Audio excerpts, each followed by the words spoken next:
Creativity is a skill which everyone can learn.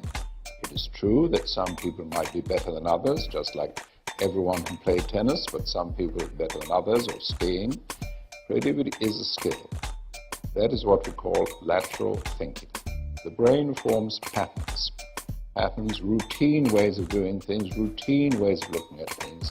Lateral thinking means moving across the tracks. And when you move there, in hindsight, you can see it's perfectly logical.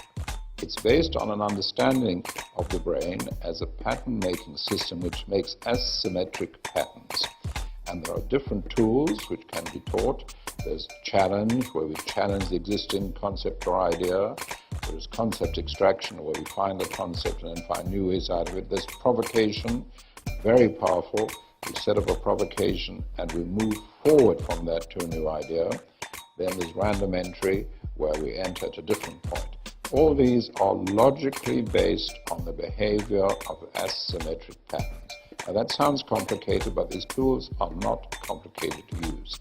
Now, using just one of these tools, one afternoon, a workshop in South Africa, used 21,000 new ideas for a company. So they're very powerful. It's not a matter of just sitting around and waiting for new ideas to happen. You can actually take steps. It's very different from just sitting and hoping and waiting that someone somewhere has an idea. No, you can sit down and deliberately generate ideas, a large number of ideas. So lateral thinking is a usable, learnable skill.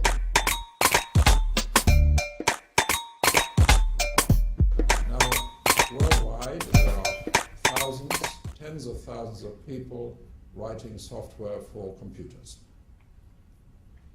But what about software for the human mind? We've done virtually nothing about it for 2,400 years. Why?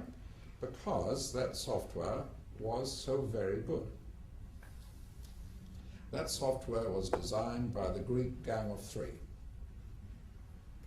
The first of the Gang of Three was Socrates.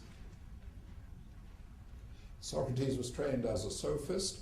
These were people who were trained to be skillful with words, and if you paid them enough, they would reach any conclusion you liked, just like lawyers today. Socrates very interested in argument. He had a reputation for asking questions. In fact, he didn't ask questions. He asked leading questions, quite different. He'd say to someone, would you choose your best athlete by chance? And the listener would say, of course not. Would you choose the best navigator of your ship by chance? Of course not. So he said, why then do we choose in politics our politicians by chance in the last round of the election of the Council of 500? Totally ignoring the fact that they chose their politicians by chance to avoid factions, bribery, corruption, which had nothing to do with navigators and athletes. And that was fairly typical of his thinking, but he meant well.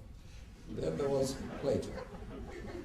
Plato was strongly influenced by Pythagoras, and he felt that just as there were ultimate truths in mathematics, there should be ultimate truths everywhere.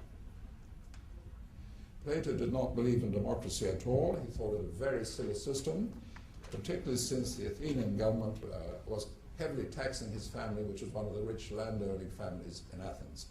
Plato's design for a modern state was a book he wrote called The Republic, and in it there's no voting, there's scientific breeding of rulers, and so on and so on. In fact, it became the official doctrine of the Nazi Party in Germany, but it meant well. Then there was Aristotle.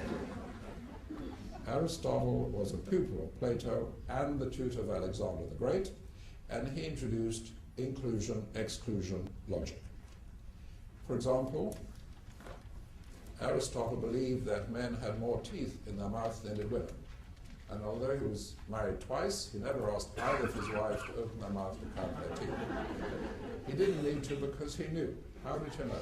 Because with horses, the stallion apparently has more teeth than the mare, so he established as a general principle that the male of the species has more teeth than the female, therefore he had more teeth than his wives. That was easier than counting, and they probably had bad breath anyway. So what Aristotle did, he said, from the past, let us create boxes, categories, definitions. Something comes along, we judge, is it in the box, is it not in the box? Cannot be halfway, cannot be anywhere else. So from these three, we developed our basic software for thinking, which is excellent. So good that we've never ever thought that it might not be enough. It's excellent in the same way that the front left wheel of a motor car is excellent. Nothing wrong with it at all. But if you believe that all you need on a motor car is a front left wheel, there's something wrong with your belief, not with the front left wheel. Standard thinking is very much like this. Imagine a doctor in his or her clinic, and the child is brought in with a rash, and the doctor has to figure out what is this. Possibilities: sunburn, food allergy, measles. The doctor then makes a judgment based on the signs, the symptoms, the history, possibly some tests, and once the doctor has judged this is a standard situation, measles, the doctor knows the probable course of the illness, the possible complications, and the treatment. And that is the model for 100% of our education, 90% of our behavior. In other words, identify the standard situation, and then you know the standard answer. To identify it, to be sure, you may need to analyze the situation and so on.